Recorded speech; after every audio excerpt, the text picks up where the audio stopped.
previously lived in Dublin, but my mother's family is from here. So I have a long connection to the town, and I have a lot of cousins and family down here as well. Well, the first things that I made were out of paper and cardboard, and obviously you don't have the big merchandise franchises that you have now for all your favourite cartoons, so we used to make them out of foam and paper. So if you couldn't get the toys, you made your own. And that got me interested in modelling and crafting, then using found materials, and when you could afford it, bought materials. My mother, she was very creative. I watched her knit. I watched her create pictures out of beads. She worked with clay. She would be obsessed with certain parts of history or places, and she would paint or sketch pictures of them. So I guess growing up with that kind of showed me and my brother art was part of our lives and crafts, and that we were, like entitled to it, like a right. In my own head, I make plans for projects, and that kind of sustains me.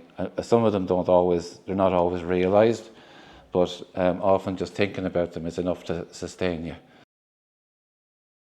At the moment, I'm doing a Ladybird project, which was inspired by the cherry tomato bridge, where you could take a simple object like a cherry tomato, which on its own seems pretty mundane, but when you have a lot of them and in the right setting, it was just like, wow. I like to make fridge magnets, so this is where the idea for the Ladybirds came along, that I could, if I made enough of them, they would look really cool, and I could move them and arrange them in different places. I was doing it at home just for my own pleasure, and where I work with the Waterford and Wexford ETB, sometimes we have activities at the end of the school year, just to reward everyone for working so hard, and also give the groups who maybe have not met before a chance to mix and make friends and socialise. So I did a 2-week project making a huge amount of ladybirds with the intent of making an installation at the place where I work. And the feedback was so good, people enjoyed it so much, that I asked here in Enniscorthy Library, would they be interested in me running the workshop here? All I wanted in return was clay. And it got beautiful feedback. The ladybirds were absolutely stunning.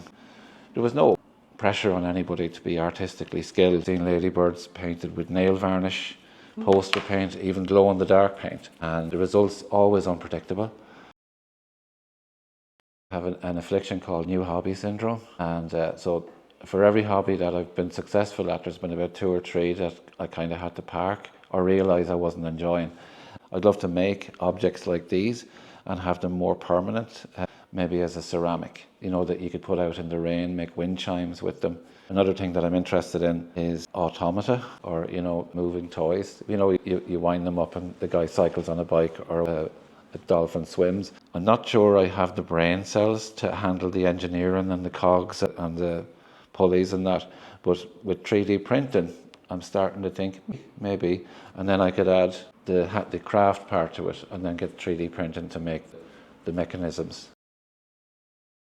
Just being outdoors, seeing textures in buildings, seeing colours around the year. I think that there's a palette in County Wexford that's unique to Wexford itself, whether it's clay or the colours of stones in the streams, the colour of the sand at the beach. It's all, I'm inspired by that, and seeing other people's crafts as well. I'm always going to exhibitions, but the number one for me is just hanging out with like-minded people, like a hobby hangout.